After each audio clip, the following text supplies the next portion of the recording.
Hey everybody, and welcome into Clearing the Benches. The NHL All-Star break is almost here, which means for the first time in a long time, some GMs are going to have more than 5 minutes to sit back, take a look at their roster, and really think about how they want to retool it moving forward. The trading deadline is less than 6 weeks away, so I think a lot of teams are going to be active, and I think a lot of players are going to be on the move. So what we're going to do right now is take a quick look at some of these teams, and we're going to see who we think is going to be the most active. Before we get to that list, we're going to tell you about our sponsor, naughtybitsaz.com. If you like fun t-shirts, if you like shirts with sayings on them, or maybe you want to put a saying on a t-shirt and you want to wear it around town, naughtybitsaz.com will hook you up. And here at Clearing the Benches, we're going to hook you up. We worked out a deal with naughtybitsaz.com, whereas if you purchase something and put CTB10 in the code, you will get 5% off of your purchase. So head on over to naughtybitsaz.com and give them a look. Alrighty, now we've just said that we've got a long list of players that are going to be on the move, and I think a lot of teams are going to be active. I think a lot of teams with Stanley Cup aspirations, this is when they're going to say, hey, now's our chance to retool and, fine tune it, get it down the stretch so that when we hit the playoffs, we hit the ground running. So I'm going to start off with teams, kind of at the bottom that I think maybe looking to sell some guys off. Maybe there's been changes in the organization since these players have been drafted, and maybe now they're not the kind of guy that, the GM wants to keep around. Maybe he, wants to change things up a little bit. So I'm going to start off out in Anaheim. Okay, Pat Verbeek just made, the big deal. He moved Jamie Drysdale to the Flyers. He got himself Cutter Gauthier. And, in my opinion, if you saw Pat Verbeek play, the guy scored over 500 goals, and he was just sandpaper and grit. And I think that's what he hopes Gauthier is going to turn out to be, and he wants to have his handprint on there. But a guy that I don't think is a Pat Verbeek guy is Trevor Zegras. He's kind of fallen out of favor. A couple of years ago, he was the big name. He was on the cover of the NHL video game. And, recently he broke his ankle and he's on the shelf for a while. And before that, he was having a very disappointing season. So I could see, a team like Anaheim saying, hey, give us a call. Let us know that what you would give us for Trevor Zegras. I could definitely see Verbeek taking calls on that one. I think also he's going to be taking a lot of calls on John Gibson. I think as far as I think there's been over 100 goalies that have played in the NHL this year. Seeing as there's only 32 teams, what does that tell you? So, I could see a guy like John Gibson, even though he's kind of had an up and down year, he's been banged up, and, over his career, he's been a little bit banged up, and he's no spring chicken. But could the guy get hot for 6 weeks and take a good team through the playoffs? I think he definitely could. So a guy like John Gibson could be another guy on the move that could help out a team, trying to get further down the stretch into the playoffs. Another guy, and this guy's a walk-away free agent at the end of the year. And I know that, there's all kinds of talk about, oh my God, we'd never let this guy go. But Pittsburgh Penguins, Jake Guentzel, you got a lot of money tied up in Crosby and Malkin and now Carlson and Letang. Are you really going to be able to sign him? Do you really want to invest a lot of money on now what's an aging team? And I hate to say it, but, I think the Rickard Rakels of the world are going to be getting dealt off at the deadline. I'm sure they're going to be all in because this is probably going to be Crosby's last run. So if they think they can get in the playoffs, and I think for them, it's just going to be get in the playoffs for Crosby. I really don't think they care how far they get along, but I think for his last season, I think that he would want to get into the playoffs, just so they could do it for him. But Gentzel's a walk-away free agent, and you could get a good return for him. So I could see the Penguins saying, hey, maybe it's best for our future moving forward if we were to move on from Guentzel. Another big name, and he just got moved in there last year after all kinds of drama in Arizona. He didn't want to be there. And then they started this thing, hey, we're sitting him for trade purposes. Jacob Chychrun, it just did not work out in Ottawa for anybody. Like anybody on that roster, it just did not work out for. And up into, behind the bench, into the front office. It's just been a disaster. And of course, everyone thought after last year's second half, Ottawa was going to turn the corner. They bought in Giroux to help him out. They bought in Tarasenko. You went for Jacob Chychrun. It ain't worked out. And I could see them easily being sellers, and I could see them selling, Shane Pinto just came back. He is definitely a type of guy who could help a team in the playoffs. He plays right around the net. He's jamming at the goalie all the time. So I could definitely see moving forward that happening. Tarasenko, another guy, came in from the Rangers last year. I could possibly see the Rangers bringing him back in. Things are kind of sputtering in New York a little bit, and Tarasenko played well for them last year, and it wasn't until Kane that, it kind of went off the tracks. So I would not be surprised if, the Rangers tried to lowball Ottawa, gave him a 6th-round pick or something for Tarasenko, and tried to bring him back in. Another guy, speaking of the Rangers, Kaako, number 2 overall pick. I think this kid was just drafted based on the fact that he was a big body. He just had a huge World Junior Championships, which a lot of teams base, they put a lot of weight on that. But the difference between him and Jack Hughes now is just immense. Whereas at the time, people were saying it could even be a coin toss, who is going to be better. And oh my God, if the Rangers had gotten Jack Hughes, I'm sure they would have won a cup by now. But it didn't work out, and it's not working out for Kaako. And, he's a big kid. He just came off an injury. Look, he definitely can score. I don't know whether it's, he just got thrown into a high-pressure situation in New York, and he just couldn't adapt to it. Or maybe he just doesn't have it when it comes to the pro level. Some guys, they're not used to getting hit as much as you get hit in the NHL. They're not used to having everything in closed space and having to deal with, basically no room. So Kaako is another guy we're going to keep our eye on here. I think he could be on the way out of New York if New York could get the right return for him. Another guy, and this is, every team's hopes for Stanley Cups hinges on the goalie.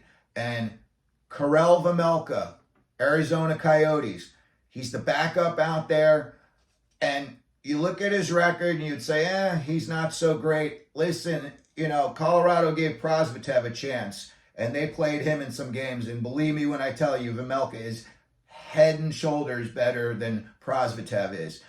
For some reason, it seems like the Coyotes just don't play that well in front of Vejmelka, whereas they go all out when they're in front of Ingram. And that's not to take anything away from Ingram. He's had a great year. Guy is really coming into his own.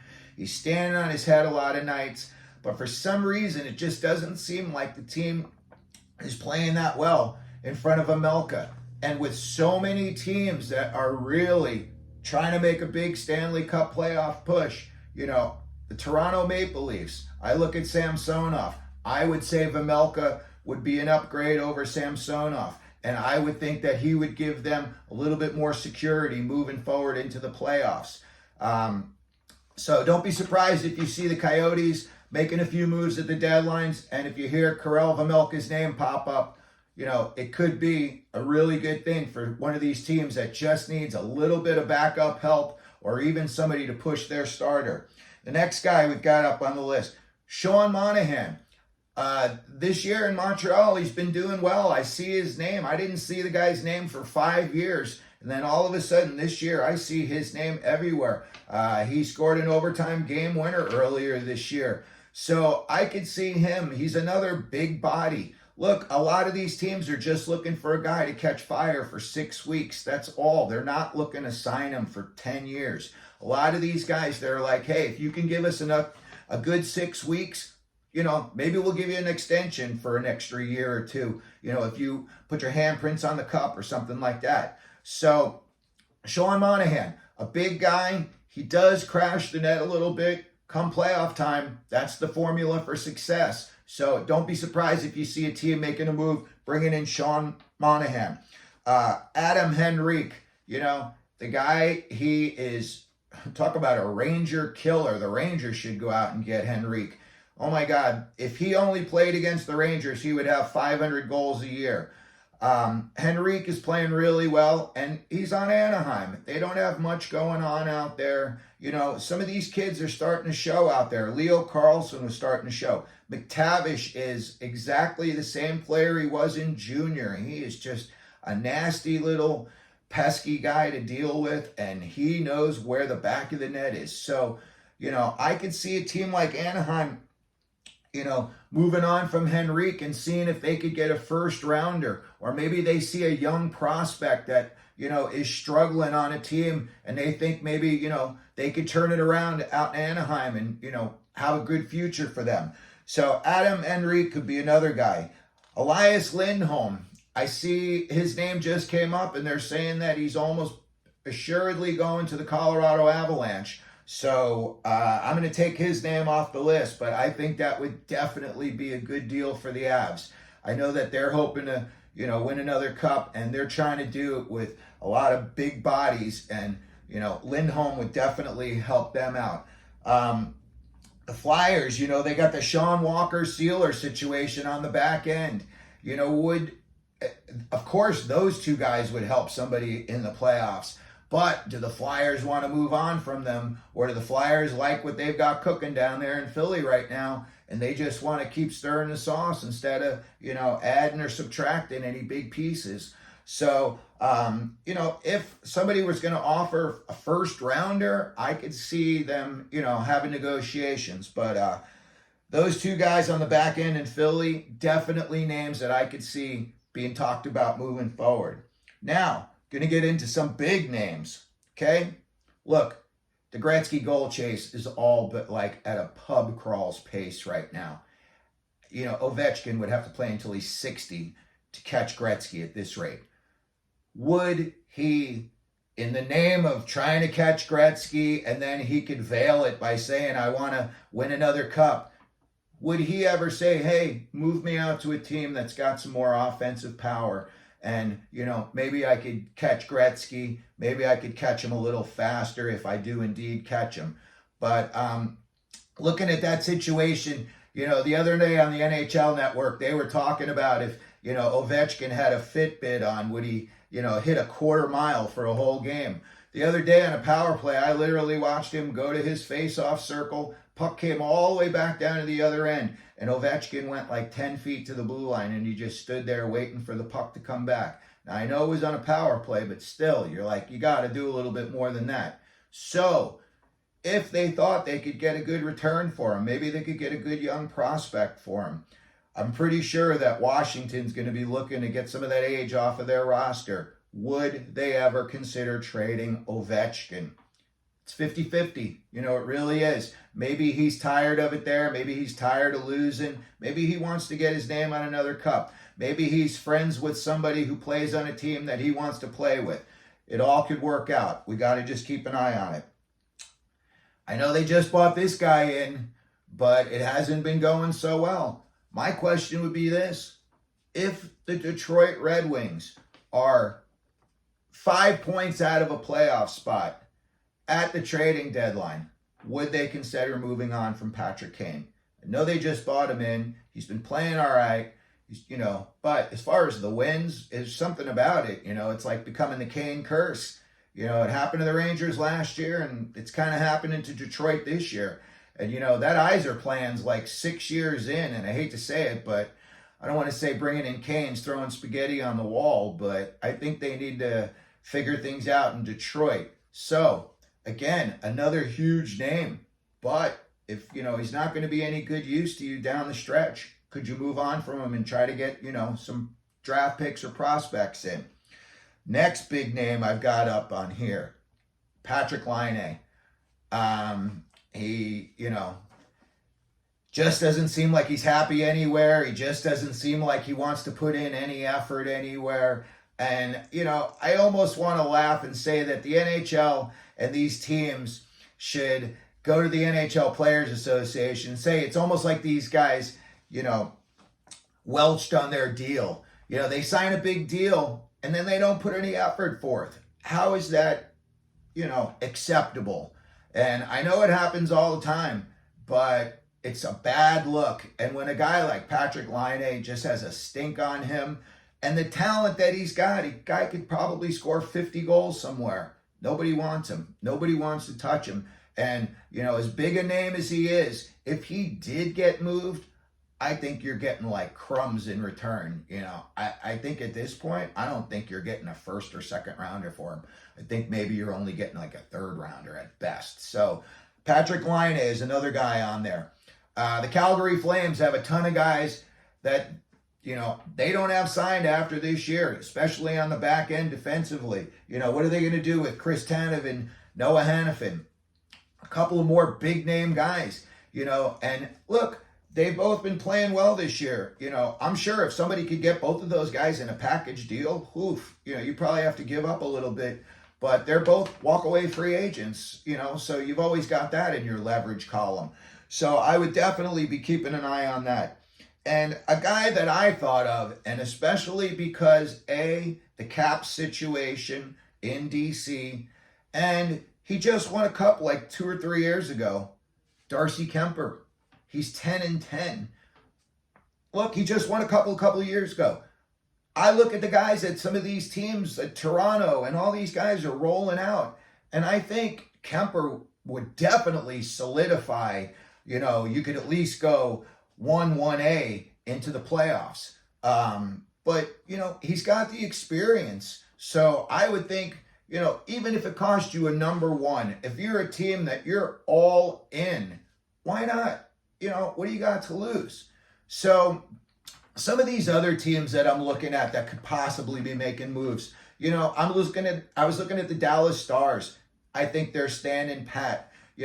They've got literally like no picks for the next 3 years. If they did do something, I could see them maybe, moving off a guy like Wyatt Johnston, trying to get a number one pick or, some better value for him. Minnesota, they're another team. They're hamstrung. They got 9 guys signed through the end of 2025. And really, none of them jump out at you as saying like, hey, we need to get that guy on our team to win a Stanley Cup. Carolina is another team that's interesting. I know that they're probably going to make the playoffs, but, I look, would they want to move off a guy like Teravainen? He's a UFA after next year, and he's good. And I know he's gone through some issues down there, but at the same time, I could see him being a guy that maybe a fresh start, maybe he gets on a team. Again, a lot of these guys are younger and they like playing with their friends. Maybe you put him on a team where he finds a friend and he's got more comfort. So, Carolina. Now, one guy that I think could be the gem of this year's trading deadline, Tomas Hertl out in San Jose. Look, he is signed through 2029. So, whoever trades for him, you got him. 15 goals, 19 assists this year for 34 points. He's almost at the bottom of the NHL plus-minus list. He is a minus 25. But you're bringing him in for 6 weeks, really the playoff run.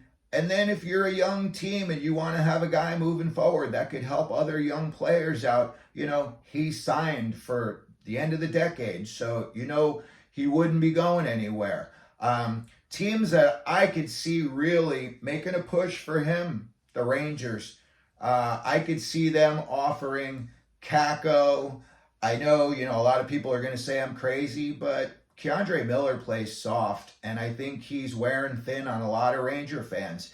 So, I'm sure the Sharks would take Kaako and Keandre Miller off your hands for Hertl. And again, then the Rangers know, you got Brennan Othmann, you got Will Cooley. Now you got a guy like Hertl who's going to be signed. He's 2029, so he's not going anywhere. Another team I could see trying to trade for Hertl, the Bruins. You know, they need scoring up front, and, you know, he would really, really give them a big push. And again, the Bruins, man, they want a cup this year worse than they've ever wanted a cup. You know, what would it cost? You know, you're probably looking at Matthew Poitras and a prospect and possibly some picks. You know, the Bruins don't have any high picks this year. Next number one they have is in 2025. So that could be a little bit dicey. Another team on there that's just on the fringe of the playoffs, the Tampa Bay Lightning. Maybe they want to move off some of their older players. Maybe they want to try to stay young going into the future. And they say, hey, we would have Hertl for the rest of the decade. Let's bring him in. You know, let's see how he gels with these other guys. But again, you have a guy that you know can score. And Tampa is a little bit more of a defensive-minded team. And I know they're getting older. So I think a guy like Hertl moving forward would be good for them. Now, this next team, I think if they could figure out a way to make a deal for Thomas Hertl, I think they would be set for the next decade. The Winnipeg Jets. You got Mark Scheifele and you got Hellebuck locked up for 8 years. If they could figure out a way to get Hertl in that lineup, and now you got Hertl, Scheifele, and Hellebuck as your big three. You know, maybe it's going to cost you Morgan Barron, a number one, and some picks, or maybe there's a prospect, you know, that they like. You know, maybe they're looking for Cole Perfetti or something like that. But I could definitely see a team like Winnipeg, you know, at least making a call about Hertl when the trade deadline comes up. So that's about it for the NHL trade rumors we've got today. Let me know what you think down in the comment section. Let me know if you think there's a player that we didn't talk about today that's going to get traded. Let me know who you think he's going to get traded to. And of course, if you could hit the like and subscribe buttons, that always helps us out. And here at Clearing the Benches, let them know you're out there.